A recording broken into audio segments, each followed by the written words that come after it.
छोटे छोटे जुगाड़ और बहुत बड़ी राहत। नमस्कार दोस्तों, कैसे हैं आप लोग। आशा करती हूँ आप लोग बहुत अच्छे होंगे। तो रोज़ की तरह हमारी टिप्स बेहद ख़ास है, आप लोग एंड तक ज़रूर बने रहना। और चैनल पे अगर पहली बार आते हैं तो प्लीज़ सब्सक्राइब ज़रूर करना और लाइक करना, ज़्यादा से ज़्यादा शेयर करना। तो चलिए देर ना करते हुए हम शुरू करते हैं। सबसे पहली टिप्स हमारी है, इस तरह की छोटी छोटी जो बोतलें होती हैं सभी के घर में आती रहती हैं। और इसे हमें कुछ नहीं, बस इसे इस तरह से हमें ऊपर का पार्ट काट लेना है। छोटा सा चाकू गरम कर लीजिए, नहीं तो आप कैंची से भी काट सकते हैं। तो देखिए मैंने हल्का सा चाकू गरम कर लिया, बहुत ही आसानी से ये कट जाती है। अब ये ऊपर का ही पार्ट हमें चाहिए, ये बहुत ही काम का है। तो इसे सबसे पहले तो नीचे से हम थोड़ा सा बराबर कर देंगे। जो जैसे ऐसे काटे हैं तो हाथ में लगने का डर रहेगा, लेकिन इस तरह से हमें इसे बराबर शेप में काट लेना है। और काटने के बाद में आप ढक्कन को हटा दीजिए, नहीं तो ना हटाइए। अब जैसे क्या होता है, हम जो ये सर्फ लेके आते हैं, ये बड़े बड़े पैकेट होते हैं और हम लोगों के पास कोई डब्बा नहीं होता है। उस टाइम पे आप क्या करिए, ये जो ढक्कन का है हमने काट के रखा है, इसको इसके अंदर इस तरह से रख दीजिए। और इसे ढक्कन पकड़े रहिए, इस तरह से पकड़े रहिए।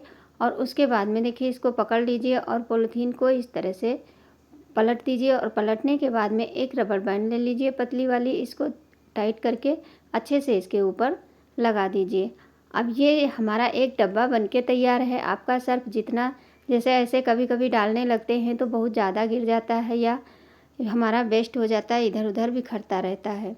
अब इस तरह से आपका सर्फ ना गिरेगा और ना ही आपको कहीं ज़्यादा निकलेगा। जितना निकालना चाहेंगे उतना ही निकलेगा। देखिए कितने आराम से इससे निकल रहा है। अब आगे हम देखते हैं कि जैसे अब ऐसे पैकेट में होता है तो उसमें हम भरने में दिक्कत होती है, लेकिन अब ये ढक्कन लगा देंगे तो कहीं भी आप रख दीजिए ना, इसके अंदर पानी जाने वाला है। अब ये हमें अगर ज़्यादा गिर जाए गलती से तो हम इसे किस तरह से रखेंगे। तो देखिए एक कागज़ ले लीजिए और इसका एक कोन सा बना लीजिए। देखिए जिस तरह से हम बता रहे हैं, कोई भी कागज़ ले लीजिए और इसके अंदर जो हमने बोतल काट के लगाई है उसी के अंदर इस कागज़ को इस तरह से पकड़ लीजिए। और पकड़ने के बाद में किसी चीज़ से इस तरह से इसके अंदर सारा का सारा हम सर्फ डाल देंगे। इससे हमारे दोनों काम हो जाएंगे। एक तो सर्फ हमारा गिरेगा नहीं और गीला नहीं होगा, क्योंकि बाथरूम में बच्चे अगर हैं तो वो पानी इधर उधर करते रहते हैं, जिससे कि हमारा सारा सर्फ गीला हो जाता है तो बहुत जल्दी ख़राब हो जाता है और हमारे पैसे बर्बाद हो जाते हैं। तो आशा करती हूँ ये टिप्स आप लोगों को ज़रूर पसंद आएगी। गर्मियाँ शुरू हो गई हैं। देखिए जब भी हम आटा गूँथ करके रखते हैं तो कभी कभी ऐसा होता है कि ज़्यादा हो जाता है, तो इसे हम रखते हैं फ्रिज में तो क्या होता है, इस पर एक पपड़ी सी जम जाती है और ये पपड़ी बनने के कारण हमारा आटा ऊपर से हमें लेयर हटानी पड़ती है। वो अगर इस तरह से आप रखेंगे तो आपके आटे में कभी भी पपड़ी नहीं जमेगी और आपका आटा बहुत ही अच्छा रहेगा। थोड़ा सा कोई भी तेल ले लीजिए, जो भी ऑयल आप खाने में यूज करते हैं उसको हल्का सा इसके ऊपर लगा करके उसके बाद ढक्कन लगा के आप आटे को रखिए। तो आपका आटा, गर्मियों में ये दिक्कत सबसे ज़्यादा होती है कि हमारे आटे में जो है ऊपर सूखी सूखी परत सी बन जाती है, जिससे आटा हमारा ख़राब हो जाता है। तो बढ़ते हैं अपनी अगली टिप्स है हमारी। जैसे इस तरह के कुशन होते हैं, कुशन मतलब जो हमारे तकिया के कवर होते हैं, ये बहुत सारे हो जाते हैं और बड़े बड़े होते हैं। तो सबसे पहले तो हमने इसको उल्टा करके अच्छे से इसे बिछा लिया है। अब क्या होता है, हमारे पास कुशन तो बहुत होते हैं लेकिन इसके जो कवर होते हैं पुराने हो जाते हैं, तो हम सोचते हैं नया ख़रीदें।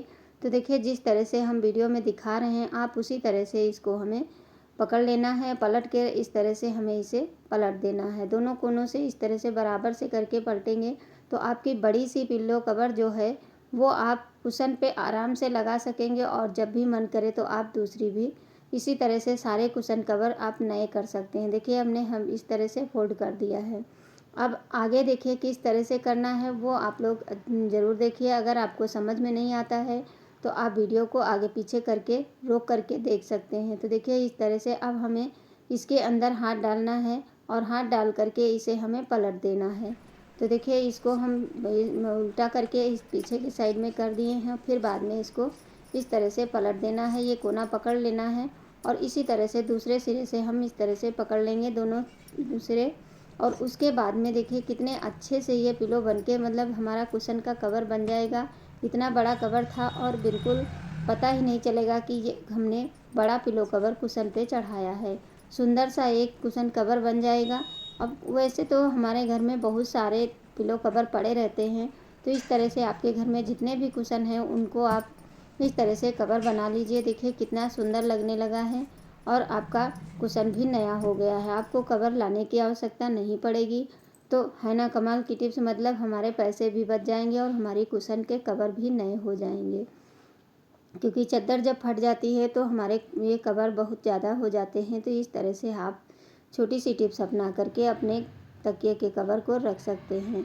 अब बढ़ते हैं अगली टिप्स, जैसे कि इस तरह के जो हमारे आइस पैक होते हैं, कभी कभी हम लोगों को आइस पैक से सिकाई करनी होती है और जिसके पास नहीं है, हर किसी के पास तो अवेलेबल नहीं होता है, तो उसके लिए हम बहुत ही जुगाड़ लेके आए हैं। देसी जुगाड़ है, जैसे टोमेटो सॉस सबके घर में आती है। अब इसे जब खाली हो जाता है तो ये पैकेट हम फेंक देते हैं, लेकिन ये फेंकने की गलती ना करें।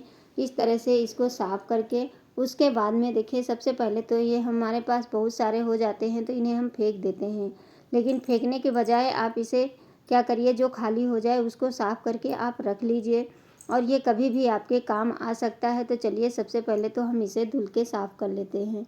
जो खाली है इसे हमने साफ़ कर लिया, धुल लिया अच्छे से। अब इसमें पानी भर लेते हैं। पानी भर के आप रात में इसको लगा करके छोड़ दीजिए या 2 घंटे लगा दीजिए और ये एक आइस पैक बन के तैयार हो जाएगा। जब कभी आपको सिकाई करनी हो तो बहुत ही आराम से इससे सिकाई हो जाती है। पूरा पानी भरने के बाद में आप ढक्कन लगा करके इसे फ्रिज में रख दीजिए। थोड़ा सा यही होता है कि अगर हम थोड़ा सा अपनी बुद्धि लगाएंगे तो हमारे ढेर सारे पैसों की बचत हो जाएगी। देखिए इसको हमने फ्रिज में रख देना है। फ्रिज में रखने के बाद में आप इसको 2 घंटे के बाद निकाल लीजिए। फिर आपको कहीं भी सिकाई करनी है, जैसे कभी कभी होता है हमारे हाथों में दर्द होने लगता है, उंगलियों में स्वेलिंग आ जाती है या कहीं हाथ पैर में भी स्वेलिंग आ जाती है, तो उस टाइम पे आप आइस पैक ना होने पर आप ये छोटा सा जुगाड़ लगा करके अपने हाथों की सिकाई कर सकते हैं। कहीं भी आपको पेन हो रहा है तो आप इससे आराम से सिकाई कर सकते हैं। ये छोटा सा टिप्स है लेकिन ये बहुत ही काम का है। ऐसे अगर हम मार्केट से ख़रीदेंगे तो आइस पैक बहुत महंगा मिलता है और इस तरह से हमारे घर में खाली पैकेट बहुत सारे पड़े रहते हैं, तो इनको हम कचरा समझ करके फेंक देते हैं। लेकिन देखिए अब ये काफ़ी लंबे समय तक इसमें जो है ये बर्फ़ जमी रहेगी। इससे आप देर तक सिकाई कर सकते हैं, क्योंकि इसकी जो ये ऊपर की लेयर होती है बहुत ही मजबूत होती है, इससे ये बहुत जल्दी पिघलेगी नहीं। तो देखिए इस तरह से आप इसकी सिकाई कर सकते हैं। तो उम्मीद करती हूँ ये टिप्स आप लोगों को ज़रूर पसंद आएगी। और हाँ, आप लोग कहाँ कहाँ से वीडियो देख रहे हैं, किस गाँव किस शहर से, मुझे कमेंट करना बिल्कुल भी ना भूला करें। आप लोगों के एक लाइक एक कमेंट से हमें बहुत ही मोटिवेशन मिलता है। तो चलिए देखते हैं, गर्मी में हम जब घी निकालते हैं तो बहुत ही कई बर्तन हमको भरने पड़ते हैं, लेकिन आज हम कोई बर्तन ज़्यादा नहीं भर के एक ही बर्तन में आपको दही से मतलब मक्खन निकाल के दिखाएंगे और सिर्फ 2 मिनट लगता है। मुश्किल से 2 मिनट भी नहीं लगेगा, आपका मक्खन निकल जाएगा। अब क्या करिए, ना आपको चम्मच की आवश्यकता पड़ेगी और ना कुछ, जैसे कि हाथ में आपने कहीं कहीं छल्ला पहना है या रिंग पहनी है, उसको निकाल दीजिए और निकालने के बाद में बस हाथ से इस तरह से हमें इसे गोल गोल घुमाते रहना है और फ्रिज से इसे 10 मिनट पहले निकाल के रख दीजिए। उसके बाद में देखिए कितनी जल्दी से, मतलब बिल्कुल भी समय नहीं, हमारा 2 मिनट भी नहीं लगा था, हमारा सारा मक्खन निकल गया था। देखिए इस तरह से आप ये करके गर्मियों में बहुत ही आसानी से मक्खन निकाल सकते हैं। और जो इसका पानी बचता है उसे वेस्ट समझ के मत फेंकिए, इससे बहुत सारी चीज़ें बन सकती हैं। तो देखिए अब हम इसको बस 2 मिनट हुआ था और देखिए हमारा सारा का सारा मक्खन निकल गया है। और जो पानी दूध निकला है, मतलब इसमें से जो छाछ निकलता है, तो इसको गर्मियों में आप छाछ के रूप में पी सकते हैं मसाला डाल के, और नहीं तो इससे पनीर भी बना सकते हैं। तो देखिए एक ही बर्तन में हमने इसको निकाल लिया है, ना हमको कोई चीज़ दूसरा बर्तन नहीं भरना पड़ा, सारा का सारा इसमें घी निकल आया है। अब एक तरफ घी चढ़ा देते हैं, घी भी पका लेते हैं और इसको पकाने में जब इस तरह से हम मक्खन निकाल लेते हैं तो हमारा घी बनाने में बिल्कुल भी समय नहीं लगता है। जहाँ पे हमें आधे घंटे में घी पकता है, वहाँ मात्र 10 मिनट में आपका घी पक के तैयार हो जाएगा, बस जितनी देर पिघलने में लगती है। और ये देखिए इधर हमने जो दूध चढ़ाया था ये निकला हुआ, इसमें पनीर, अच्छा सा पनीर बन गया है। और ये हमारी मात्र 4-5 दिन की मलाई थी। और देखिए कितना ढेर सारा इसमें हमें, एक छन्नी ले लीजिए, उसके ऊपर कपड़ा डाल करके आप इसमें जो हमने पनीर बनाया है उसको छान लीजिए। और देखिए कितना ढेर सारा पनीर भी निकल आया है। जैसे कि कभी कभी होता है बच्चों का मन करता है कि हम पनीर के पराठे खाएं, तो आप इस तरह से जब भी मलाई से घी निकालें तो उसके जो निकलता है उसे आप बना करके पनीर रख सकते हैं। पानी से धुलने के बाद में हल्के हाथों से इसे थोड़ा थोड़ा दबा देंगे। उसके बाद में आपको क्या करना है, जो बर्तन स्टैंड होता है उसमें इस तरह से इसको हैंग कर दीजिए।